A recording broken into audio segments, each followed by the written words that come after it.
গোপালগঞ্জের কোটালীপাড়ায় কবি সুকান্ত ভট্টাচার্যের পৈতৃক ভিটায় অনুষ্ঠিত হচ্ছে ১৩তম সুকান্ত মেলা। এ নিয়ে আরো খবর জানাতে সেখান থেকে সরাসরি যোগ দিচ্ছেন সহকর্মী বাদল সাহা। বাদল, মেলায় আগত দর্শনার্থীদের উপস্থিতি কেমন, আয়োজকরা কি বলছেন? রাবি, আজ কিশোর কবি সুকান্ত ভট্টাচার্যের ৭৮তম মৃত্যুবার্ষিকী। আর এই দিনটি উপলক্ষে গোপালগঞ্জের কোটালীপাড়া উপজেলার উনশিয়া গ্রাম, যেটি কবির পৈতৃক ভিটা, এই পৈতৃক ভিটায় ১৩তম সুকান্ত মেলার আয়োজন করা হয়েছে।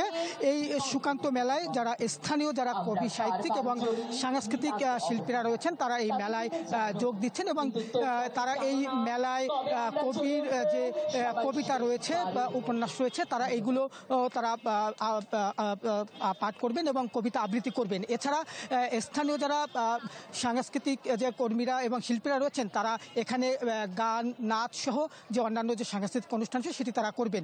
আর কিছুক্ষণের মধ্যেই জেলা প্রশাসক মোহাম্মদ কামরুজ্জামান তিনি এই মেলাটির উদ্বোধন করবে। তবে এই সুকান্ত মেলাটি কিন্তু বিগত দিনে ৩ দিন এবং ৫ দিন কিন্তু অনুষ্ঠিত হয়ে যাচ্ছিল, তবে এবছরই কিন্তু তা কমিয়ে মাত্র 1 দিন করা হয়েছে। আর এ নিয়ে কিন্তু স্থানীয় যারা সাংস্কৃতিক প্রেমীরা রয়েছেন, তাদের মধ্যে কিন্তু একটু ক্ষোভ রয়েছে। কিন্তু তাদের দাবি হচ্ছে যে এই মেলাটি আসলে কমিয়ে না, এটি আরও যেন বাড়ানো হয় এবং যারা দেশব্যাপী যে কবি সাহিত্যিক রয়েছে, তারা যেন এই মেলাতে যোগ দেন এবং এই মেলাটি যেন প্রাণবন্ত হয়ে ওঠে, সে বিষয়ে পদক্ষেপ নেওয়ার কিন্তু তারা আহ্বান জানিয়েছেন।